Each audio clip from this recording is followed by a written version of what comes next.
we thank you today for your love and your mercy and your goodness that's been so generously given us. Thank you for this gathering together. Thank you for the wonderful fellowship with family and friends. And I pray that you bless us as we're gathered together. This very special occasion, I pray now, Lord, that you bless the food that we're about to receive to our bodies and our bodies to your great service. In Jesus' name, amen. Amen.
In his courting days, when he used to ride Rome, that was the name of his horse, from up and around Loretta down the railroad track. Took him about 3 hours to come down here courting Aunt Irene.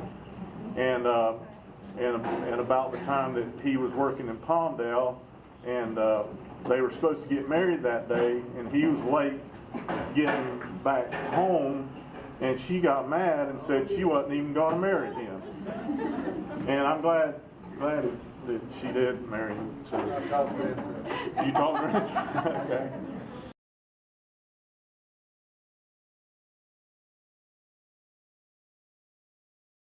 McKinnie's purse, and it is the exact same way it was the night she died. The contents are still in there the night she passed away, and I was 3 years old when she passed away, which would have made it 40 years ago. Some of y'all bought it. If everybody else hadn't laughed, it would have worked out really good.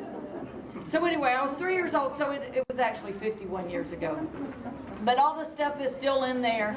And some of the stuff on the tables, you guys will be taking some of it home with you if the cards fall in your direction. But we want to do some introductions. And what I'm going to do is I'm going to start out with the oldest sibling, which would be my mother. And, well, first of all, let me ask, who is the oldest grandchild here of Tom and Bessie? That would be Thelma. Thelma, and then would Charles be next? Maybe. Charles would be the next. I believe David McKinnie is the youngest grandchild of Tom and Bessie, I think. So anyway, but let's start with Myrtle's family. And the oldest of Myrtle's family, stand up and introduce your family.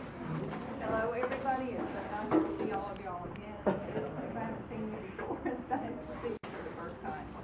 I have both my daughters. This is Kenya, Tom Gardner, her son Vaughn. I have my daughter Erica, her husband Duke, my grandson Cody, and my granddaughter Emma. All right. And granddaughter that couldn't be here. And they have another granddaughter. And also Tanya's husband couldn't be here today. And the next oldest one in my family is Gene. He's a lot older than me. Go ahead, Gene, introduce your family. Well, I don't want to forget our brother between me and Sam, Jerry. Yeah. Everybody remembers Jerry, but my wife Carol, too lazy to stand up. And Haley is my only girl, and I have two, and Kevin is one of my older boys. He lives here in Lake Placid. He's the gray-headed bearded guy right here. out here. He's got his wife Dina and daughters Shelby, Sydney, and son Mason. And my son Danny will be here. He's kind of minding our store till 2 o'clock, and so he'll be here shortly. And that's my family. I love them. And Raymond, we all know he's working real hard, so we'll have something really good to eat. And he is amazing at cooking chicken. Kim, she can introduce. Yeah, I know. Do you want, no, Kim doesn't want to. This is Raymond's wife, Kim, that's here. Raymond also has 2 sons, Ray and Scott has 3 kids, and I think I see them here. And they're here. And then I'm Frankie, and my husband Byron is here. This is my oldest daughter Sarah, and her husband Donald couldn't be here today. My next one is Rachel. And then this is my son Nathan. I have no grandchildren because my daughter will not give me any. I have a granddog named Oscar though. So the next sibling would be Aunt Mildred. And everybody knows Aunt Mildred. And Charles, you want to introduce your family? Mom, of course. Mildred is the oldest sister. Second oldest sister. Second oldest sister. And my niece Emily, and my sister Nancy, and my wife Debbie is who's here. We'll try to get the rest of them here next year. Okay. And Betty Ann couldn't be with us Betty today. Ann couldn't be here. Okay, the next one would be Aunt Irene's family. Velda, you want to be the spokesman for Aunt Irene's family? Baby couldn't be here today. He owns a company with landfills, and they had to work today in Jacksonville. But his son Shane is here, and his wife Linda. And my 2 boys, Ryan and his wife Wendy, and their daughters, Taylor, Brooke, and Jenna, and their son Cole. And my son Robbie, his wife Sarah, and their daughters Morgan, Aubrey, and Caroline. And of course, Uncle Lewis. Everybody knows Uncle Lewis. And this is his wife Sue, and we're glad y'all are here too. The next one would be Uncle Wesley, I think. And of course, you know, they lost Uncle Wesley at a young age. And then it would be Aunt Pansy. So Dawn, you want to stand up and introduce your family and tell us about Aunt Pansy? Okay.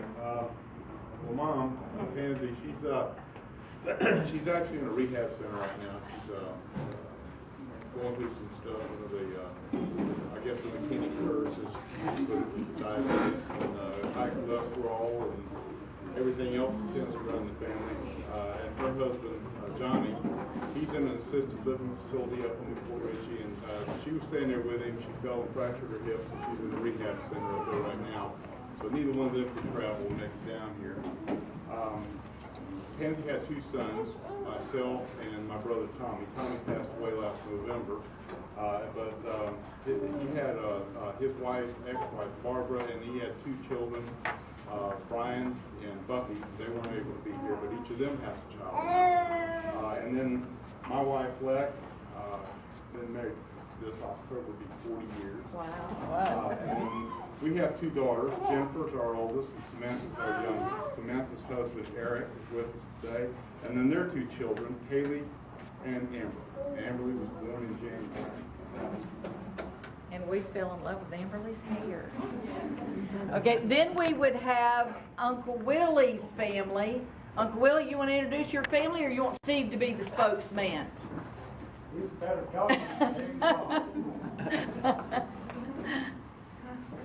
I'll let y'all decide who gets to be the spokesperson. Well, I'm Steve, and Wesley is the oldest son. He's here, and Janice, and then our David Joel too. And David, he's the youngest, and Ashley here belongs to Janice, and our son Jason couldn't be here today. And Sheila, our sister, she passed away several years ago out in California. So And Jason, you wanna talk about your family and your kids? David. David. My wife, Tracy, she couldn't be here. She's in Ohio. We have 3 children. Chris, who's 27, and Sarah, who's 22, and is aspiring RN, so we're proud of her. And our youngest son, Josh, who's 20, and we have a 4-year-old grandbaby, Aiden, who we're very proud of. That's it. And Steve didn't tell you this is wife Jill back here. I'm sorry. I'm good. She really didn't want to be introduced, but I did anyway. Thank you, Jill. So it's good to have Uncle Willie and his family. And then the next one would be Aunt Eva. Aunt Eva, do you want to introduce your family, or do you want to elect a spokesperson? Well, I'll do it. Okay. I'm not bashful. I think we forgot Janice's daughter. Yeah, he introduced. Oh, yeah, did he? I didn't hear it. But anyway, I have my daughter Vivian. She's over in the pink. You want to say something, Vivian? Well, we have all these descendants, and they all come from her. So I'm going to let her tell you who they are. Okay, Vivian, introduce your family. This is my husband, Hubert, and this is my oldest daughter, Jennifer, Lake April. And I have a son, Will. He couldn't make it, but Will was married to Katrina, and they have an 8-month-old son, Tanner. But I have something great for my grandchildren. This is Tony. Today's her birthday. She's 11 years old today. And there's Colin and Bree and Noah. You know, it's good to see all of them. It's a long time. And I left out my husband, Mr. Joyner. And none of this would have been possible for my family without. It may be hard to do. There we go. Did you want to say anything? Well, no, I don't know what to say. Okay. In honor of John Wesley Thomas McKinney and Eva's. She's back here. Oh, okay. You want to light one in honor of Bessie Charlotte Godwin McKinney? Oh, I do have something to say. Okay. And Mildred wants to say something about her dad. My mother and father were about the greatest people that there ever was. You know, they were just very precious. Of course, they didn't think I was precious sometimes.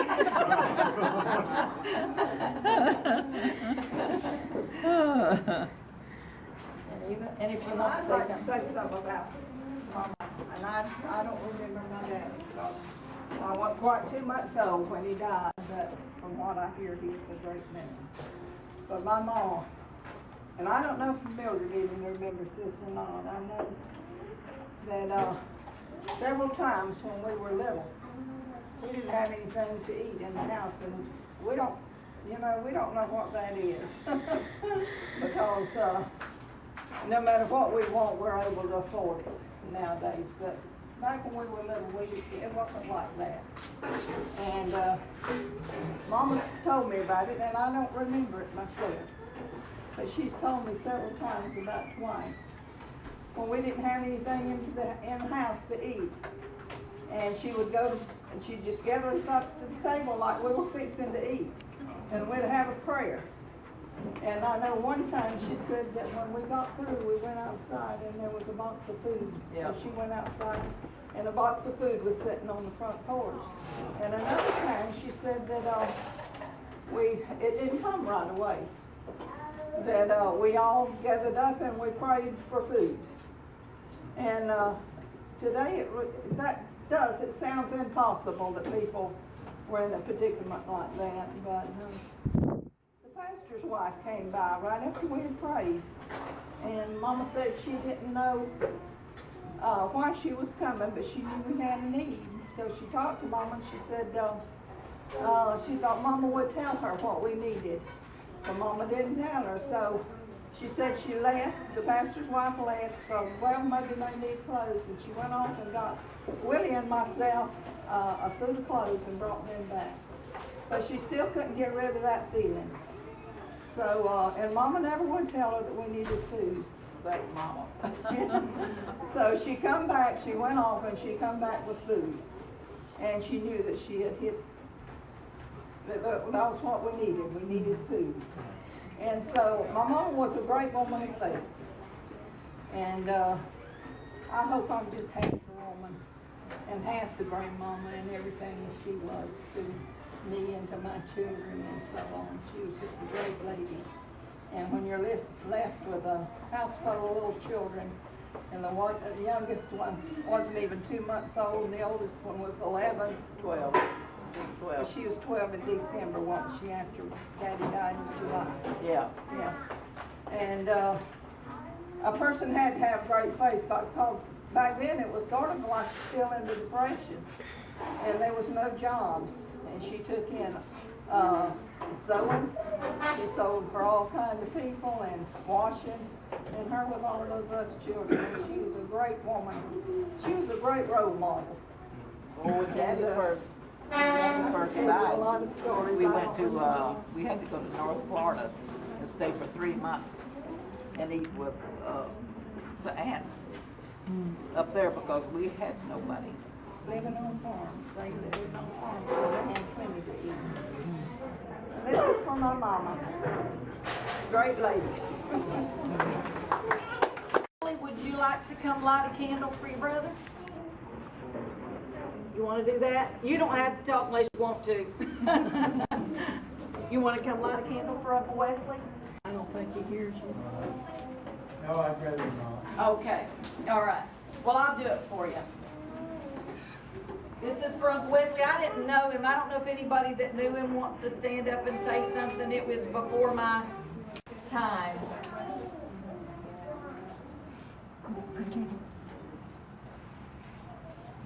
And then for Myrtle May McKinney Pollard. I'm not going to do that. Thelma, would you like to light a candle for Mama? Okay. There's so much that I could say about Mom. But I just wish and hope and pray that I'm the mother that she was. She was great. She was wonderful. She was another woman of faith. And I know in her later years, it seemed like she had incredible faith. I remember one time, Jerry, Jean's oldest son, was sick. He was burning up with a fever. And they brought Jerry to Mama. She prayed, and immediately the fever left. But she was a precious, precious lady.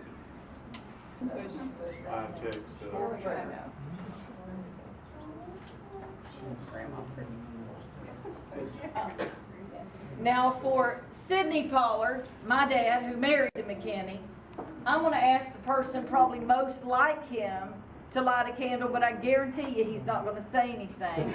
Raymond, would you come up and light a candle for Daddy? You don't have to say anything, just light it.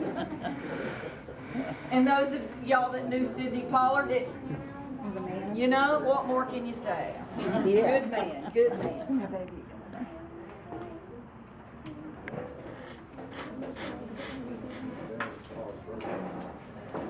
And then for and then Harley Jackson Buster Waldron. Charles, you want to come light a candle for your dad? And if you would like to say something, you may, but you don't have to.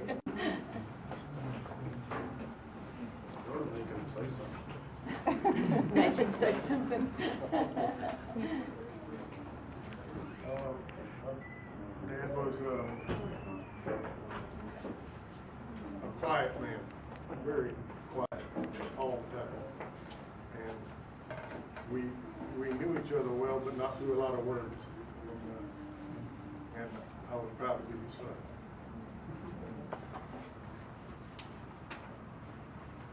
And for Irene McKinney Pollard, Velda, would you like to light a candle for your mama? and you can say something or not.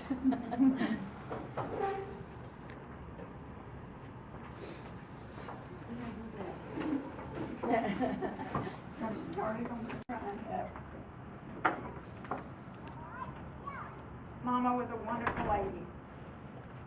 She was a wonderful Christian lady. She was a minister of the Word.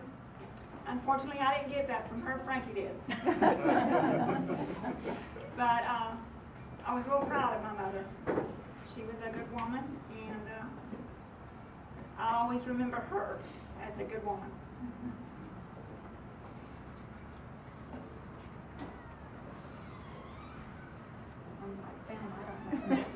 We don't use these very often. Yeah, I should have done Okay, that. Okay, fine. Okay. Push. It's either that or we're not coordinated. I'm not coordinated, that works. I can't believe I almost missed one very dear to my heart, and I'd like for Jean to come up and light a candle for Sidney Gerald Pollard, who died in 1968 in Vietnam, our brother. And you can speak or not, he's the speaking brother. That's for sure.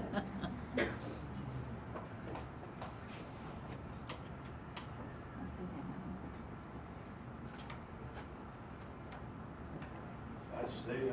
I love Jerry. Big brother. And for Travis Waldron, Charles's son, I don't know if you want to come back up or.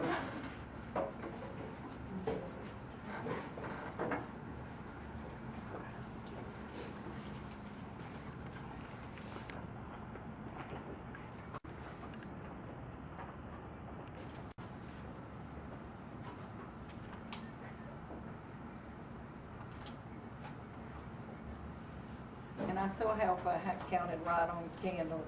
Again, I'll have Travis as my son.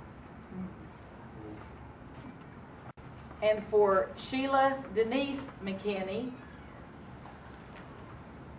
they're pointing at each other. I'll let y'all elect.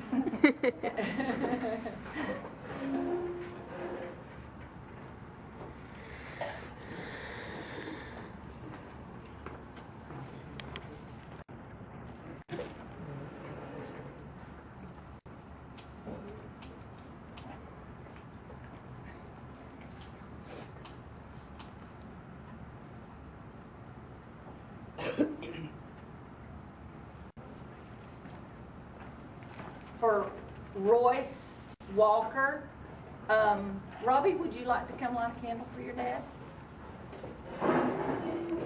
Who married a McKinney.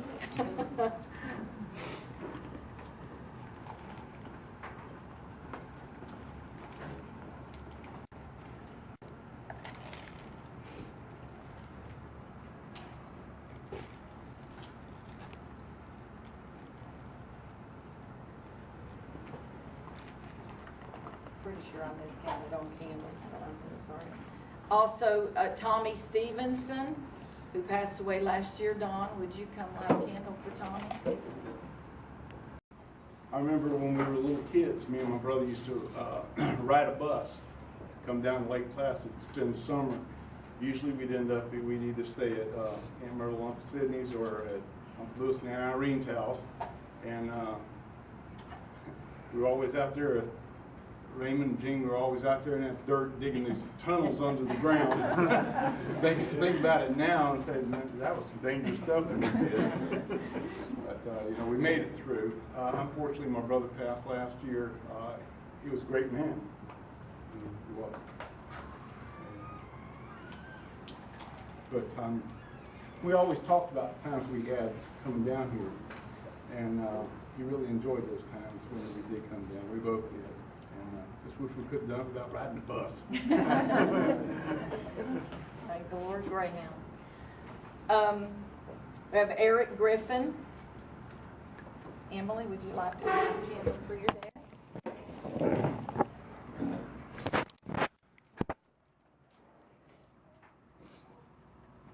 Eric was also married to a McKinney. Yeah, but for me to be Yeah.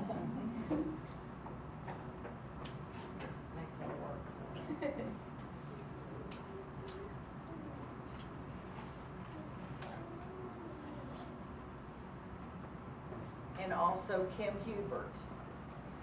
Ashley or Janice, either one. Ashley, you want to light a candle for Dad?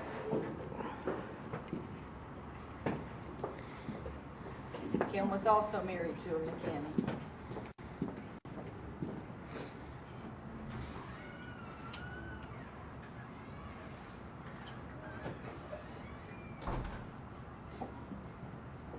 Just wanted to, and I hope I didn't miss anybody. Forgive me if I did. I tried to remember everything, but I'm going to ask my family to do something that they hate to do in small groups, but I want to ask my family to come up. And you know, in the history of things that I've read, I've heard that Granddaddy was a musical person and that his father was musical, and I figured there had to be some kind of music. And what better song than Amazing Grace at this point in time? So if you know this, just sing it with us. We saved a wretch like me.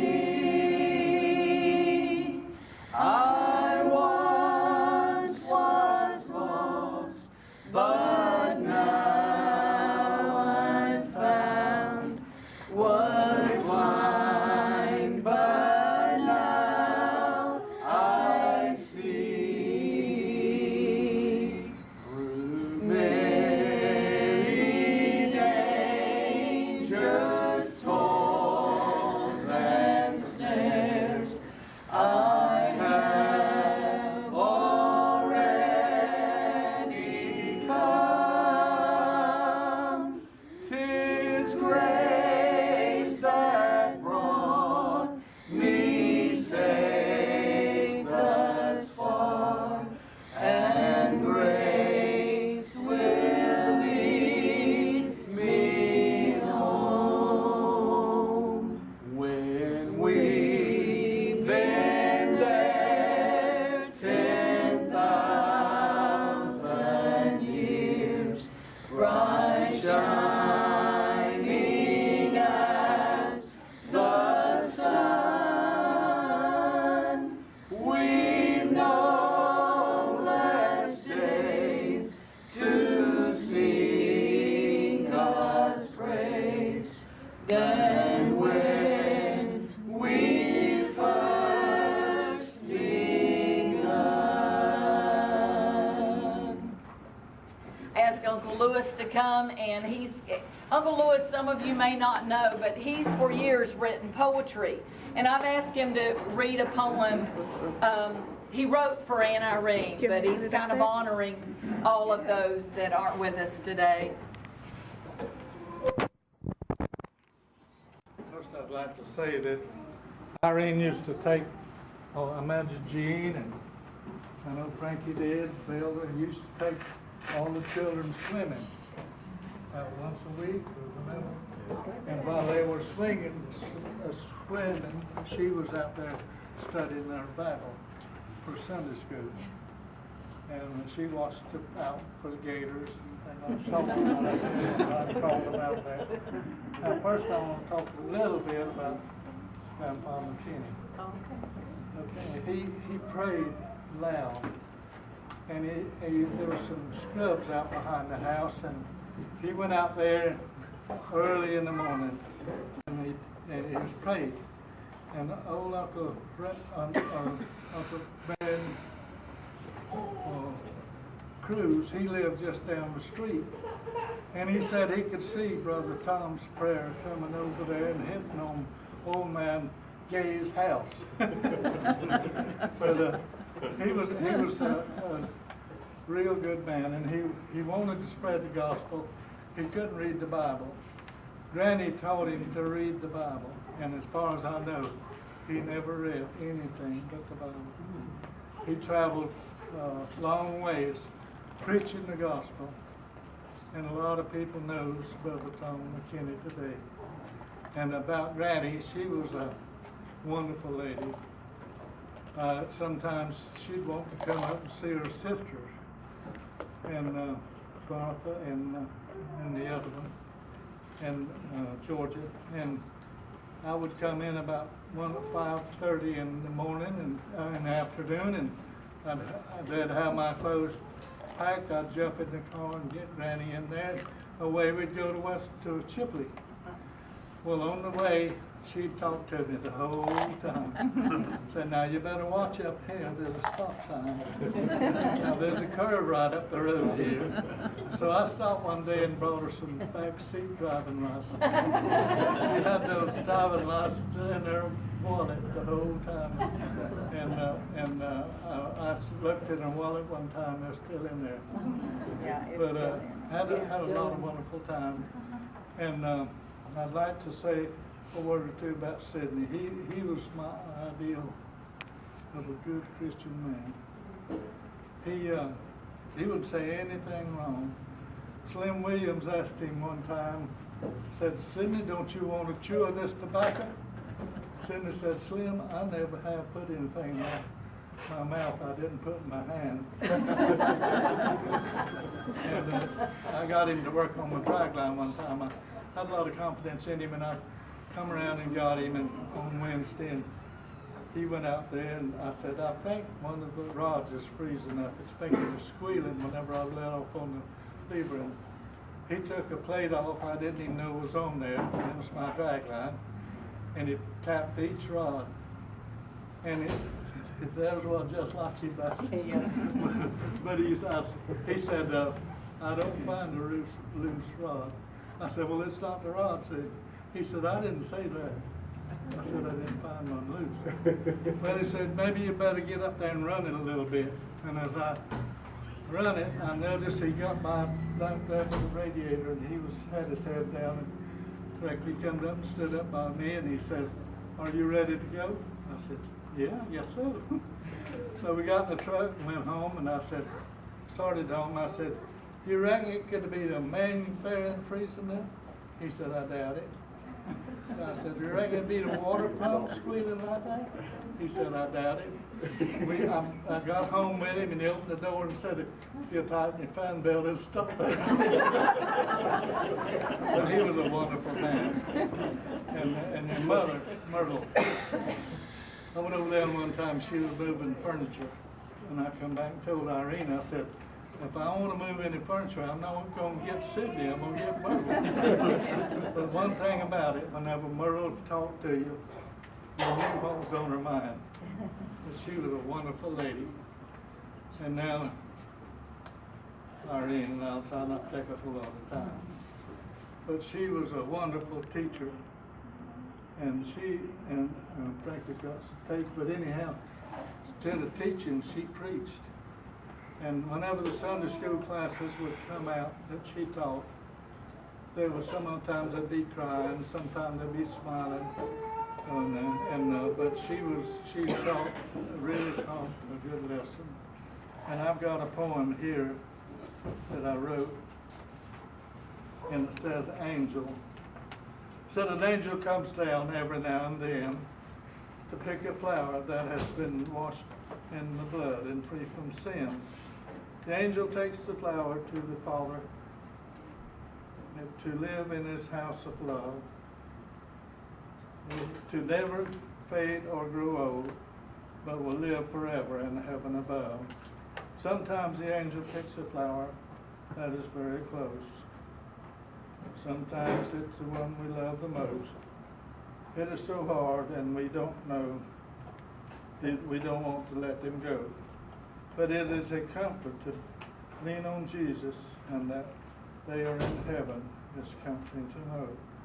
The angel came to our house one day to pick my precious wife and carry her away. She will always be the most special person on my mind, while I wait for the angel to pick me when it becomes my time. The reunion with her will be the greatest of all. Sometimes I feel anxious and impatient, waiting for his call. And I've got a wonderful lady over there that the Lord gave me. Now, I come from the old school. I always believed that you shouldn't date or anything for a year after your wife died, and I didn't. But then I met this lady, and I was tired of being lonely, and I loved her. So I asked her to marry me, and she said she might. And we got married, and she's been a blessing to me. And I want to quote a poem. It's really not a poem. Something I heard about 50 years ago. It was quoted by Rusty Griffin. It says, "This is the story of Jesus Christ, written by Publius Lentulus, governor of Judea, and addressed to Tiberius Caesar, emperor of Rome, and found some time back in an excavated city, written in Aramaic on stone. There lives in this time in Judea a man of singular virtue, whose name is Jesus Christ, whom the barbarians esteem a prophet, but his followers love and adore him as their offspring of their immortal God. He's a tall man of an amiable and reverend aspect. His hair of a color hardly be matched, color of chestnut full ripe. His eyes look innocent, dignified, manlike, and mature. His nose and mouth formed with exquisite symmetry. His beard of a color suitable to his hair, reaching below his chin. His arms and hands most delectable to behold, and proportioned to his body most perfect. He counsels with mildness, he rebukes with majesty. His whole address, whether being in word or deed, being eloquent and brave. No man has seen him laugh, yet his manner is exceedingly pleasant. Yet he's wept in the pleasance of men. He's temperate, modest, and wise, a man for his extraordinary beauty and divine perfection, surpassing children in every sense." And I want to quote one more to you, one that Irene always wanted me to quote when I got up to quote anything. And it says, "'Twas a sheep and not a lamb that strayed away in a parable Jesus told. A grown-up sheep had gone astray from 99 in the fold. Out on the hillside, out in the cold, it was a sheep the good shepherd saw. Back to the flock, safe in the fold, it was a sheep the good shepherd brought. And why for the sheep should we earnestly long and pray, because there's danger that the sheep go wrong and lead the lambs astray. For the lambs will follow the sheep wherever they may stray, and the sheep go wrong, it'll not be long, for the lambs is wrong to say. So it's with the sheep we earnestly plead, for the sake of the lambs today, because if the lambs are lost, what a terrible cost some sheep would have to pay." Thank you.